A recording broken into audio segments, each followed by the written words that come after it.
ಸಿದ್ದರಾಮಯ್ಯ ಅವರು 15ನೇ ರಾಜ್ಯ ಬಜೆಟ್ ಅನ್ನು ಕೂಡ ಮಂಡನೆ ಮಾಡಿದೆ ಅಂತ ನನ್ನ ಜೊತೆಗೆ ಮಾತಾಡೋಕೆ ಸಚಿವ ಎಂ ಪಿ ಪಾಟೀಲ್ ಅವರನ್ನ ಮಾತಾಡ್ತಾನೆ ಸರ್. ಈಗ ನಾಳೆ ಬಜೆಟ್ ಸಾಕಷ್ಟು ನಿರೀಕ್ಷಕರು ಹುಟ್ಟಿಸಿರುವಂಥದ್ದು ಸರ್ಪ್ಲಸ್ ಬಜೆಟ್ ಕೂಡ ಆಗಿರುವಂಥದ್ದು ನೋಡಿ, ಒಂದು ಇದು ಭಾಳ ಮಹತ್ವದ ಬಜೆಟು.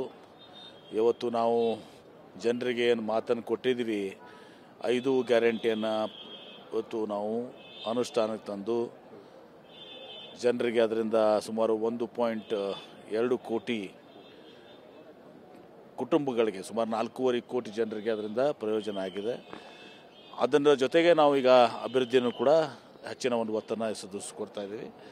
ಅತ್ಯಂತ ಕಷ್ಟಕರವಾದಂಥ ಒಂದು ಸವಾಲ ಮುಖ್ಯಮಂತ್ರಿಗಳು ಭಾಳ ಸಮರ್ಥರಿದ್ದಾರೆ. ತಮ್ಗೆ ಗೊತ್ತಿದೆ, ಹಣಕಾಸಿನ ವಿಚಾರದಲ್ಲಿ ಅವರೆಲ್ಲವನ್ನು ಸರಿಯಾಗಿ ತೂಗಿ ಇವತ್ತೊಂದು ದಿವಸ ಒಂದು ಕಡೆ ನಾವು ನುಡಿದಂತೆ ನಮ್ಮ ಗ್ಯಾರಂಟಿಗಳನ್ನು ಕೂಡ ನಡೀಬೇಕು, ಆ ಜೊತೆಗೆ ಅಭಿವೃದ್ಧಿನೂ ಕೂಡ ಆಗಬೇಕು ಅನ್ನೋ ದೃಷ್ಟಿಯಲ್ಲಿ ಎಲ್ಲ ಒಂದು ಇದನ್ನು ಜನರ ಒಂದು ಏನು ಸಮಗ್ರ ಇವತ್ತು ಕರ್ನಾಟಕದ ಅಭಿವೃದ್ಧಿ ಆಗಬೇಕು, ಆ ದಿಶೆಯಲ್ಲಿ ಎಲ್ಲ ಜನರ ಕಲ್ಯಾಣ ಆಗಬೇಕು, ಆ ದಿಶೆಯಲ್ಲಿ ಬಜೆಟ್ನ ಮಂಡನೆ ಮಾಡ್ತಾರೆ. ಈಗ ತಮ್ಮ ಇಲಾಖೆ ಏನು ಪ್ರಸ್ತಾವನೆ ಇಟ್ಟಿದ್ದೀರಾ ಸರ್? ಹೊಸ ಯೋಜನೆಗಳಾಗಿರ್ಬೋದು ಅಥವಾ ಹಣ ಬಿಡುಗಡೆಗೆ ಆಗಿರ್ಬೋದು? ನೋಡಿ, ನಮ್ಮ ಇಲಾಖೆ ಬಜೆಟ್ ಮೇಲೆ ಜಾಸ್ತಿ ಅವಲಂಬನೆ ಇರೋದಿಲ್ಲ.